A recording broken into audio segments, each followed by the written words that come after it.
Gimana caranya supaya tidak membosankan? Balik lagi ke yang saya bilang tadi itu, bahwa dan saya tidak jadi masalah kalau saya harus berantem dengan pihak lain, berdialektika dengan pihak lain.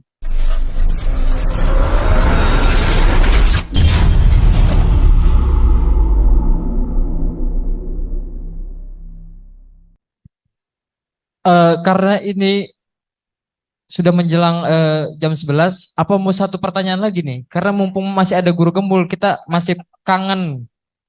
Soalnya kan biar berkesan nih, kan tadi kan kata guru gembul kan berkesan biar keinget gitu kan Jangan kangen lah. Ini kan disiarin di TV, apa di di YouTube. YouTube. Nanti istri saya lihat gimana? Oh, enggak gitu Ada maksudnya. lagi, ada laki-laki kangen sama saya. Waduh. Soalnya tadi perempuan baru satu ya.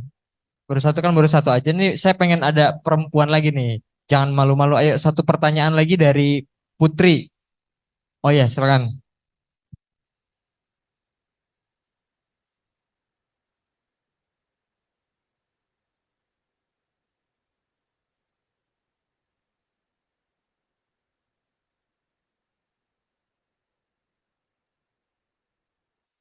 Bismillahirrahmanirrahim.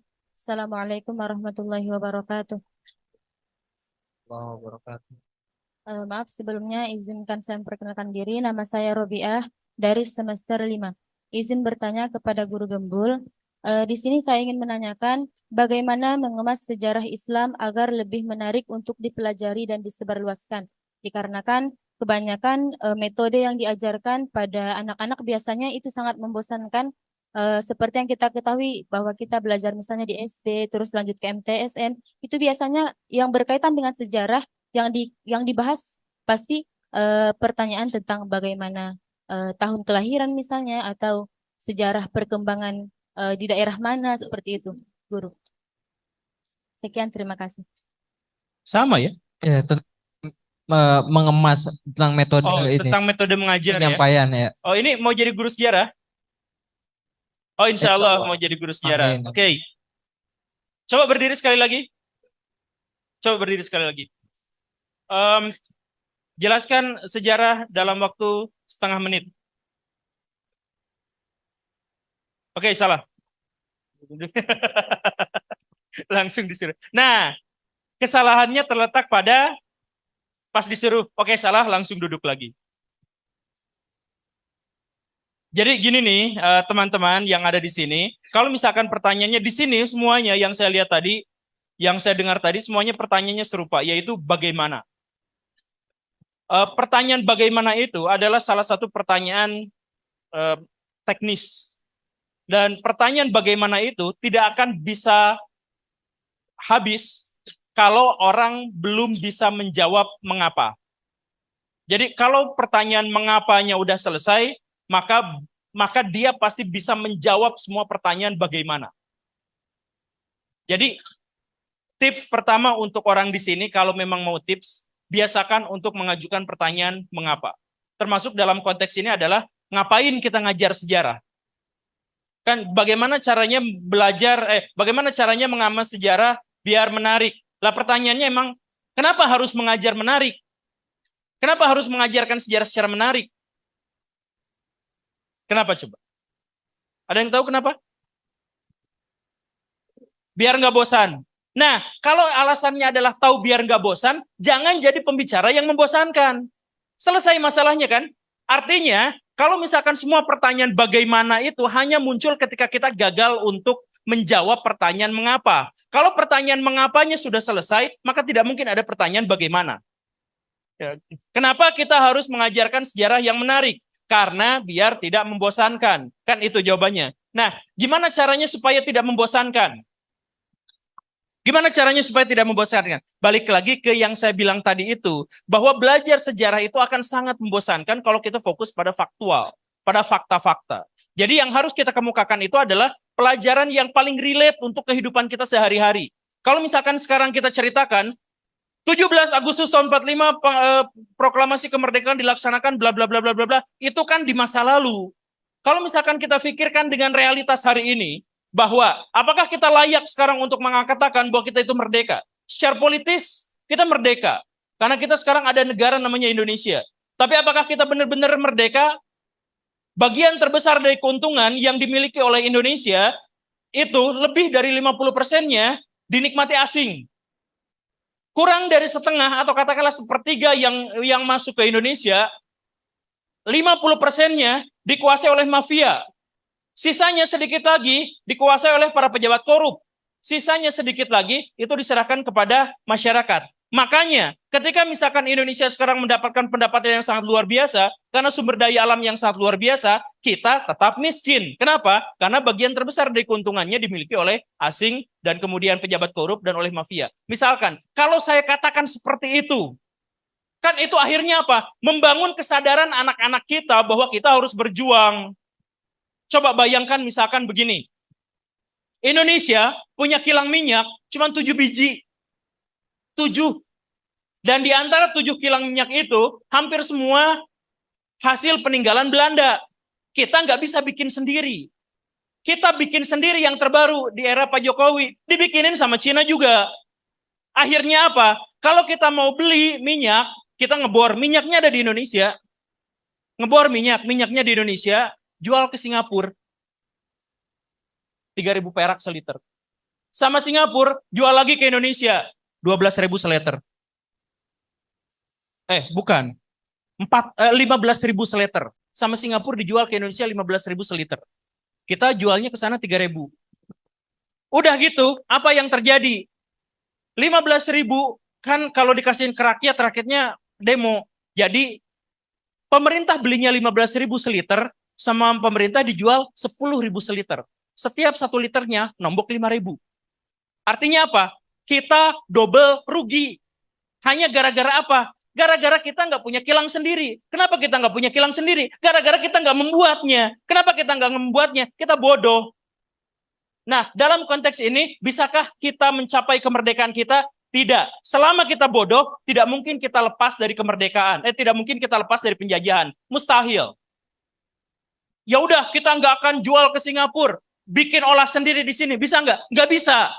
Karena nggak bisa itu kenapa? Bodoh. Akhirnya apa? Ketergantungan kita pada Singapura sebagai salah satu negara terkecil di dunia dimulai dari kebodohan kita. Kalau misalkan kita berbicara tentang sejarah dalam konteks kekinian, kemerdekaan, kita bukan loncat-loncat di dalam karung. Kita bukan ngegigitin kerupuk yang tergantung. Kita berbicara tentang kedaulatan bangsa saat ini.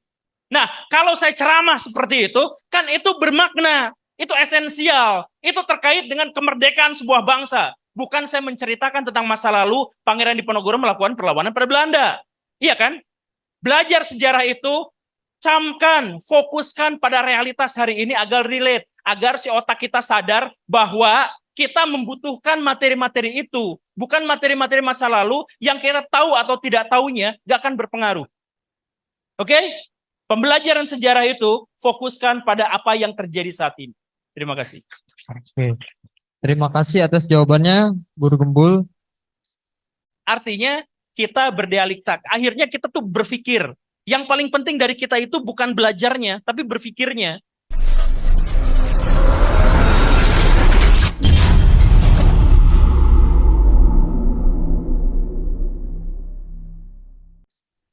Terakhir nih, ada. Sekalian nanti closing statement deh. Saya mau penasaran nih, kan dari tadi tips segala macam udah dijawab, tips pembelajaran, tips pengemasan, metode dan penyampaian segala macam. Kenapa Guru Gembul hasil pemahamannya diupload ke YouTube, diupload ke mana-mana? Kadang bukan ngupload pemahaman aja, tapi ngupload keresahannya, ngupload bola liar sehingga jadi perbincangan gitu. Oh ini mah saya pribadi gitu ya. Ya. Jadi gini. Jam 1 nanti akan terbit video saya yang terbaru. Promosi ya. Ya. Ini sangat kontroversial. Saya bahkan tidak percaya apa isi video saya. Tapi itu kontroversial. Judulnya adalah Sejarah Yahweh. Yahweh. Tuhannya orang Yahudi. Yang di situ, kalau misalkan bahkan orang Islam, jangankan orang Yahudi, orang Islam sendiri pasti akan mikir-mikir, waduh, kok Tuhan saya ada sejarahnya? Tuhan kan nggak mungkin ada sejarahnya. Kok ada sejarahnya kayak gitu? Nah, kenapa saya sampaikan seperti itu? Masalah terbesar dari kita yang tadi itu, kita tuh susah sekali untuk berpikir. Jadi, Konten saya itu temanya cuma dua. Yang pertama ilmu pengetahuan, yang kedua etika. Dan saya tidak jadi masalah kalau saya harus berantem dengan pihak lain, berdialektika dengan pihak lain. Karena dari situ kita menambah wawasan walaupun endingnya itu beda-beda. Jadi misalkan gini, saya ketemu dengan orang ateis. Sering, saya tuh diskusi dengan mereka tuh habis-habisan. Saya juga sekarang tergabung dengan komunitas filosof yang sebagian besar juga ateis. Atau setidaknya tidak mau beragama secara formal. Jadi kalau ditanya, kamu agamanya apa? Gak usah ditanya lah itu mau. Nah, kayak gitulah. Pak Rocky sendiri, Pak Rocky Gerung juga ateis kan? Agnostik. Om. Oh iya, agnostik lah apalah. Coki Pardede itu ateis. Teman saya semua itu ateis semua gitu. Nah, tapi saya belajar dari mereka, saya melihat dari mereka, ternyata apa? Ternyata mau orang menjadi sangat beragama, mau orang menjadi sangat taat, mau orang menjadi sangat ateis, itu latarnya ternyata bukan gara-gara intelektualitas mereka.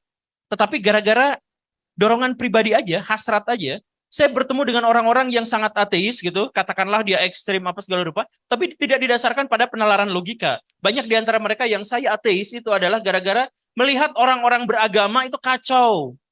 Orang beragama tapi kotor. Orang beragama tapi kok buang sampahnya sembarangan. Orang beragama tapi kok bikin ini itu aja harus dibikinin sama orang lain. Orang beragama tapi nggak ngerti psikologi sampai anaknya disiksain. Ada orang yang akhirnya jadi ateis gara-gara itu. Itu jadi orang-orang yang beragama tadi itu dosanya besar karena membuat dia menjadi ateis. Tapi kalau misalkan kita lihat konteksnya dalam hal ini, sebenarnya dia ateis bukan gara-gara dia mencari Tuhan atau tidak. Dia melihat realitas masyarakat beragama atau tidak. Jadi bukan lihat Tuhannya, tapi lihat masyarakatnya. Artinya apa? Ateis atau tidak itu bukan gara-gara dia bernaral dalam intelektual, tetapi dalam. Jadi kalau misalkan saya bikin video misalkan, video itu yang menyanggah kepercayaan. Saya bikin banyak video yang menyanggah kepercayaan. Bahkan yang sakral sekalipun. Saya nggak khawatir atas itu. Karena apa? Karena yang paling penting di situ adalah pembelajarannya. Kalau misalkan orang sudah baca dan menyimak hal yang seperti itu, kemudian dia memutuskan untuk tetap beriman, maka dia akan resisten terhadap ateisme. Dia akan resisten terhadap gejala-gejala liberalisme. Jadi saya sampaikan dulu, anggap aja ini seperti vaksin.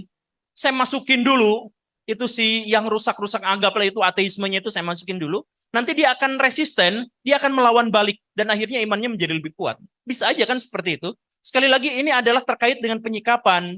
Jadi jangan salahkan sayanya sama seperti jangan salahkan orang tua. Itu mereka sudah punya dosa dan pahala masing-masing. Kita ini menyikapi ya untuk diri kita sendiri aja. Jadi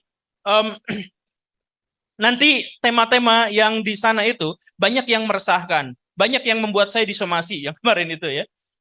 Bahkan kemarin juga ada ancamannya dari filosof juga ya. Kan saya sebutkan orang-orang filosof itu menjengkelkan. Itu ada yang mau ngancem tuh. Kata siapa orang filosof menjengkelkan? Anda saya somasi. Gitu. Ada yang seperti, yang nggak apa-apa. Artinya kita berdialektik. Akhirnya kita tuh berpikir. Yang paling penting dari kita itu bukan belajarnya, tapi berpikirnya. Kalau belajar tanpa berpikir itu nggak ada faedahnya. Bahkan tidak terjadi pembelajaran. Jadi biasakan untuk berpikir satu sama lain. Di sini siapa yang sedang tidak berpikir? Cung. Berpikir semuanya kan? Jadi yang paling penting itu adalah berpikirnya. Terus, coba saya tanya sekali lagi. Di sini siapa yang sedang berpikir? Semuanya. Di sini siapa yang sedang berpikir? Cung. Cung yang tinggi. Ngacung yang tinggi. Rasa takut untuk mengakui diri sendiri itulah salah satu yang menghancurkan semangat kita dalam berpikir dan belajar. Cuman mau ngacung aja. Padahal Rexona murah loh. Yang paling penting dari berpikir dan belajar itu adalah pada akhirnya kita harus bertindak. Siapapun, ini ada hadis tapi doif, tapi nggak apa-apa lah. Jadi gini, ulama itu masuk nerakanya lebih duluan daripada orang awam. Karena kalau orang awam, dia melakukan kejahatan, melakukan kemaksiatan, gara-gara dia tidak tahu. Sedangkan ulama, dia sudah tahu itu. Dia sudah mukalaf di situ. Tetapi dia tetap melakukannya. Makanya dosanya lebih gede. Di sini, santri, mahasantri, pikirannya udah ada, bertindaknya sedikit. Ayo kita begini. Pikirannya banyak, ininya sedikit, masuk nerakanya paling cepat. Nah, Allah. Jadi mulai sekarang cepat-cepat bertindak ya. Setiap punya pengetahuan saja, langsung jadikan itu sebagai tindakan. Tahu sedikit saja bahwa kita harus menjaga kebersihan, tahu sedikit saja bahwa kita harus membangun peradaban, langsung bertindak. Bukan ngacung aja susah gimana sih? Ya, Ya, awas siap. lu. Siap ngacung. Langsung closing statement. Oh enggak. Ada lagi pertanyaan? Enggak, udah cukup. Oh udah. Awas. Ya, mungkin demikianlah pemaparan dari Guru Gembul ya. Kita sudah mendapatkan kegembulan dari Guru Gembul. Nampaknya ini otak-otak dan pemahaman mahasiswa udah gembul, udah terisi. Guru Gembul. Terima kasih. Oh, ininya belum ya. Perutnya belum ke ini. Ya, mungkin ada pesan-pesan atau closing statement untuk mahasiswa di Mahad Ali Said Siddiqiyah Jakarta. Silakan. Kalau sudah obrolan ini semuanya tetap masih gini-gini, semuanya masih tetap tidak bertanya, malu bertanya di kelas. Kalau misalkan sampai sejauh ini ketika disuruh ngobrol di depan masih diam saja, kemungkinannya dua. Satu, saya gagal menyampaikan. Dua, saya ketemu dengan orang-orang yang berpotensi masuk neraka cepat-cepat. Jadi semua yang kita pikirkan, semua yang ada dalam hati kita, mari kita wujudkan dalam tindakan. Setiap yang kita tahu demi Islam, demi agama ini, demi Allah dan Rasulnya, kita harus tunjukkan kepada dunia bahwa kita Muslim bisa memberikan kontribusi yang besar terhadap peradaban. Assalamualaikum warahmatullahi wabarakatuh. Assalamualaikum warahmatullahi wabarakatuh.